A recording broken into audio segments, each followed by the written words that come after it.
I got mad because nobody was checking on me. Mad. Everybody knew how to find me when something went wrong. Family problem? Call T. Need an answer? Call T. Something falls apart and nobody knows what to do? Oh, don't worry. Call T. She'll figure it out. She always does. And then one day I sat and I thought, who in the heck is checking on me? Because apparently everybody had my number when something needed to be done. But when I was tired, overwhelmed, running on fumes, where was everybody at then? I was sitting there getting hotter and hotter by the second thinking about it until I realized something that made me even madder. I helped create this mess. Yeah, I said it. If you're the strong one in your family, at work, in your friendships, wherever, you might not like where we're going today. Because I didn't like it either. But stay with me.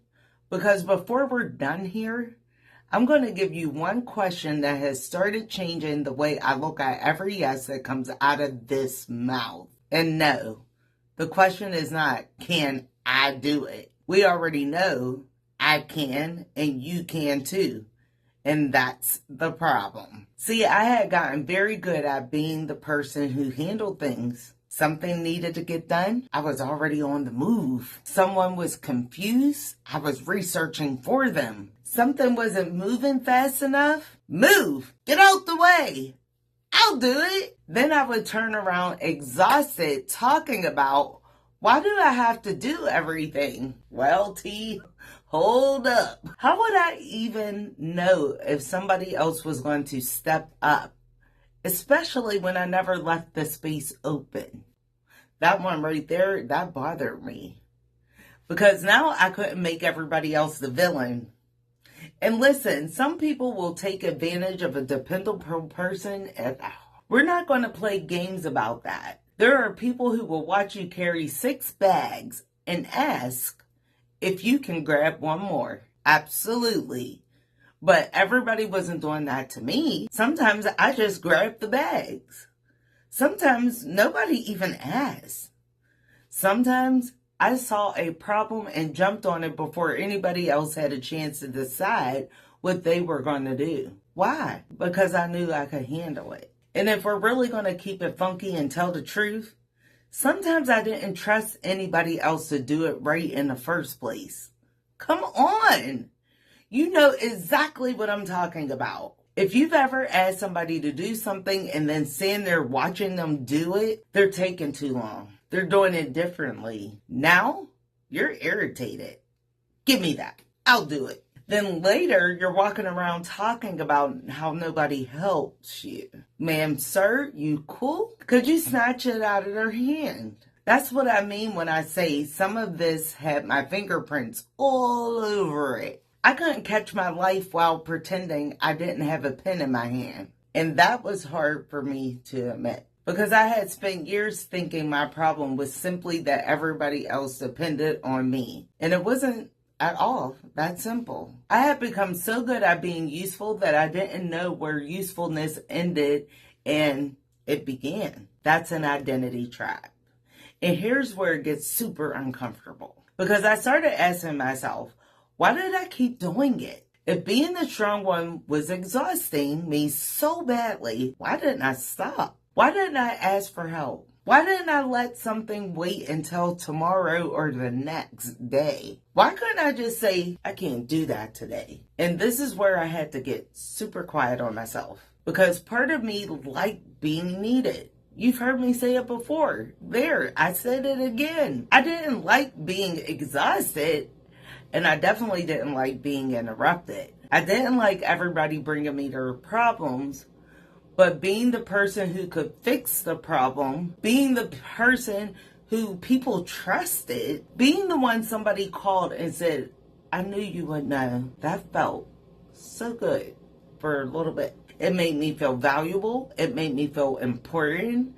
It made me feel like I had a place. Now we've gotten a whole different problem. Because what happens when your exhaustion and your identity are feeding off of one another? That is a strong one trap. You don't just have people depending on you. You start depending on being dependent on. Woo! Now don't leave because I stepped on your toes. Mine is already hurting. But think about it this way. If everybody stopped needing you tomorrow, who would you be? Don't answer fast because I'm serious. The phone will stop ringing. The children, they'll get older. And all the crises will pass. The job, it doesn't need you anymore. Nobody needs your moolah. Nobody needs a ride on your whip. Nobody needs that authentic advice. Nobody needs you to come and fix it. Nobody needs you to hold it all together. So you finally get exactly what you've been asking for. Peace. But now, what do you want? What do you like? Where do you want to go? What were you working on before everyone else's emergency became your schedule? That's where this gets bigger than people pleasing. This is identity after usefulness. And I know someone watching right now is like, Miss T, hold up. My family really does need me. I believe you. I'm not telling you to abandon people. I'm not telling you to wake up tomorrow and start saying no to every. That's not realistic. See, some of your yeses are going to be worth every bit of what they cost. But that's the word I want you to pay attention to. Cost. Because for years, my first question was basically, can I handle it? Can I make it work? Can I squeeze it in? Can I figure something out? Can I help? And 9 times out of 10, the answer would be yes. Of course it was yes. I'm capable, so are you. That's why everyone calls us, y'all. But capability is a terrible way to decide what belongs on your plate. Because if the only requirement is whether you can carry it, you're going to be carrying something with you forever. So now I have a different question, a totally different question. What will this yes cost me? That's it. That's all. Somebody asks you for something, and before the automatic yes flies out of your mouth, what will that yes cost you? Maybe nothing. Fine. Do it. Maybe it costs you an hour. Okay, cool. Is that hour worth giving? Maybe it costs you some sleep. Maybe it costs the only quiet evening you've had all week long. Maybe it means something you promised yourself gets pushed back again. Maybe you already know you're going to say yes, do it, smile through it, and then be irritated the entire time, because I've done that. Oh, we know that yes, don't we? The yes where your mouth says, sure, no problem. But your whole spirit, that energy you possess, it says, I can't stand these people. That's a bill. And that's what I call emotional capital. Your time, your patience, your attention, your problem solving, your ability to keep showing up, your peace. Every yes spends something.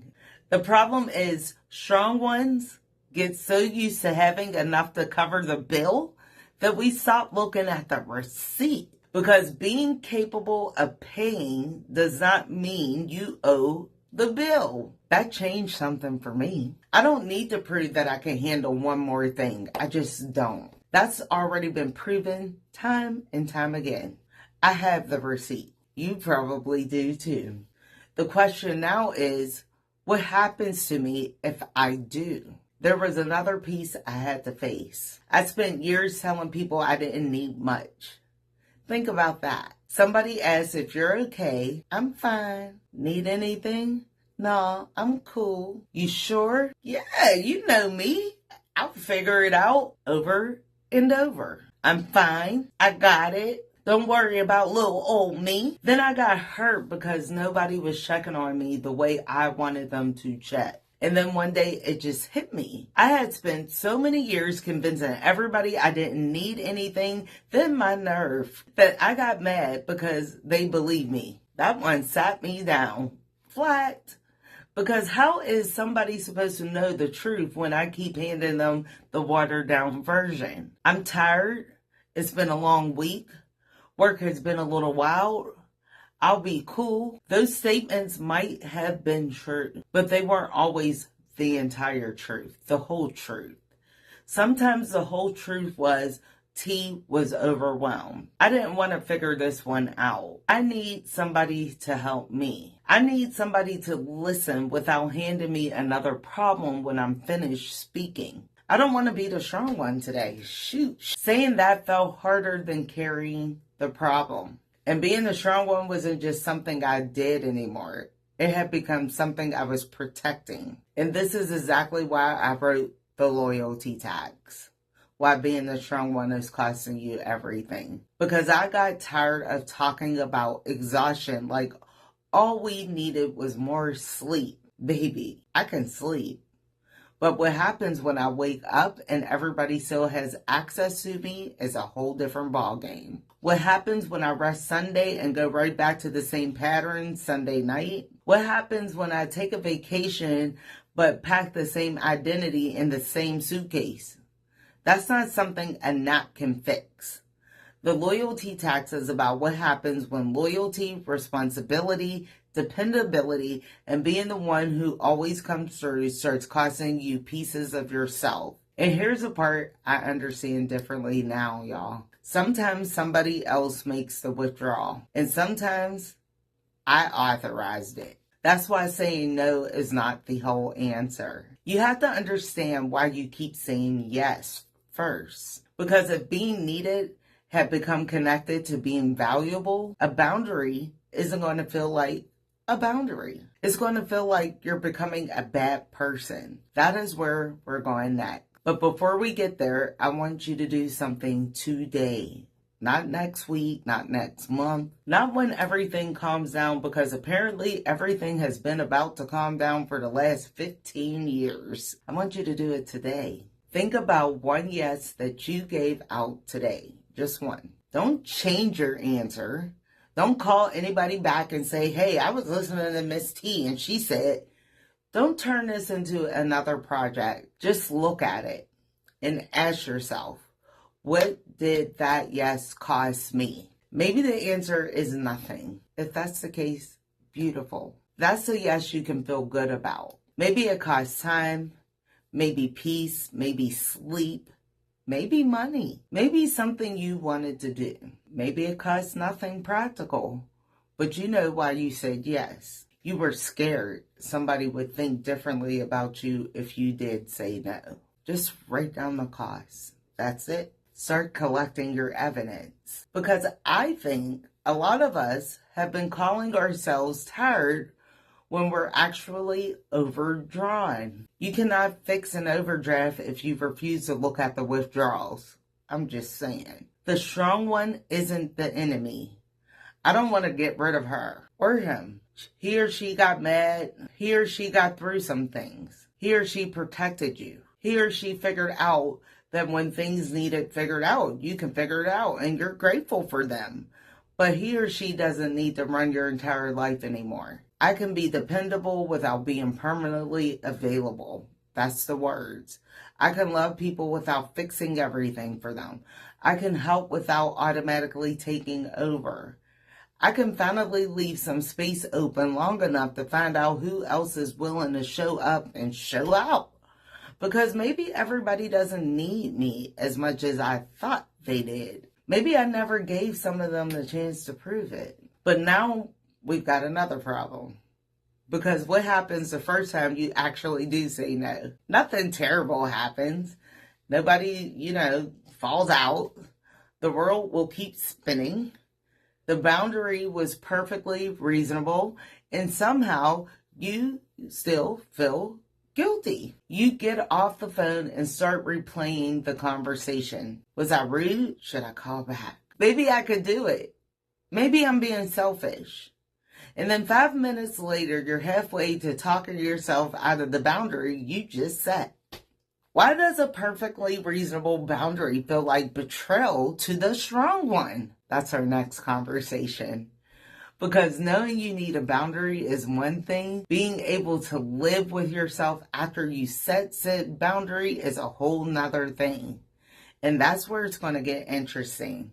If you haven't done so, please subscribe to Who's CTV and come back for that one. And until then, remember the question, not Can I do it? We already know you can. What will this yes cost me? I'm Miss T. I'm the gas station.